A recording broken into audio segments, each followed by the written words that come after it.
মানে আমার যে দেখতে আইছে খোঁজ নেছে বা বাড়ি পাড়া আইছে আমার কিছু না কিছু দিতি এই সম্বন্ধে আমার খুব ভালো লাগতেছে।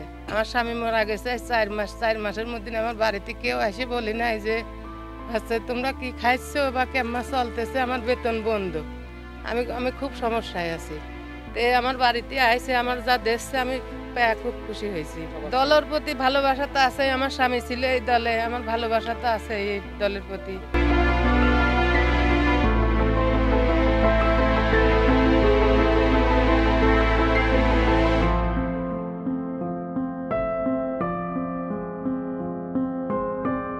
আপনারা ইতিমধ্যে দেখেছেন যে আমাদের বাংলাদেশ জাতীয়তাবাদী দল বিএনপির যে সকল নেতাকর্মী গুম হয়েছে, খুন হয়েছে এবং বয়সের ভারে না ফেরার দেশে চলে গেছেন এবং সড়ক দুর্ঘটনায় নিহত আছেন, সেই সকল নেতাকর্মীকে বাংলাদেশ জাতীয়তাবাদী দলের ভারপ্রাপ্ত চেয়ারম্যান, আগামী দিনের রাষ্ট্রনায়ক জনাব তারেক রহমানের পক্ষ থেকে এবং আমাদের খুকসা কুমারখালীর অভিভাবক, বারবার নির্বাচিত সাবেক সফল পৌর মেয়র, কুমারখালী উপজেলা বিএনপির আহ্বায়ক আলহাজ নুরুল ইসলাম আনসার পারমাণিক সার্বিক দিক নির্দেশনা এবং তত্ত্বাবধানে সেই সকল পরিবারের মাঝে আমরা সামান্য ঈদ উপহার তুলে দিচ্ছি।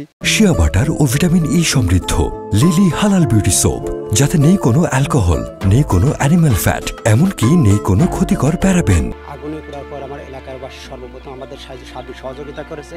টিকিটের কাণ্ডারি সেই মহোদয়ের ছেলে জাকারি খান মিলন সাহেব আমাদের পাশে এসেছেন।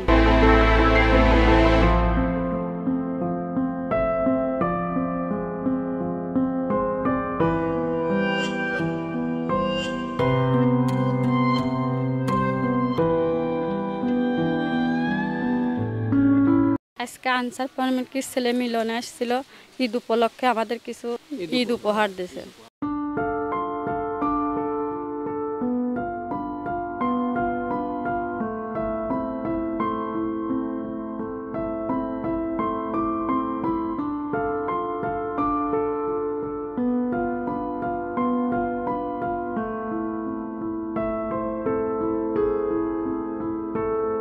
বিল্লাল হোসেন ওনার নাম, যার বাড়িটা পুড়ে গেছে, ওনার বাড়িটা হিজলাকর মৌজার মধ্যেই।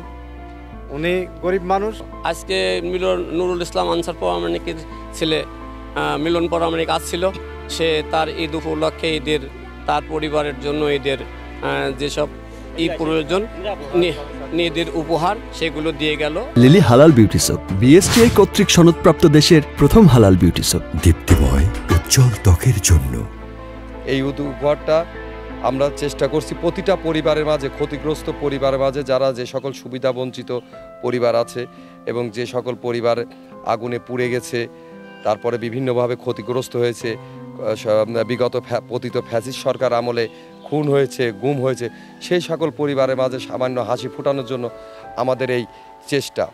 ইনশাল্লাহ আমরা ঈদের আগের দিন পর্যন্ত কুমারখালীতে 2-3 শতাধিক পরিবারের মাঝে এই ঈদ উপহারটা আমরা তুলে দেব। সেই সাথে সাথে আমাদের প্রিয় নেতা, আমাদের প্রিয় অভিভাবক, আগামী দিনের রাষ্ট্রনায়ক জনাব তারেক রহমান আমাদের নতুন রাজনীতি শিখিয়েছেন। জনগণের পাশে থাকতে হবে, জনগণের সাথে থাকতে হবে। সেই ধারাবাহিকতায় আমরা প্রত্যেকটা কাজে এবং কর্মে এবং যে সকল পরিবার ক্ষতিগ্রস্ত আছে, সুবিধা বঞ্চিত আছে, তাদের পাশে দাঁড়ানোর চেষ্টা করছি এবং ইনশাল্লাহ আগামীতে এইভাবে আমাদের কার্যক্রমটা অব্যাহত রাখবে।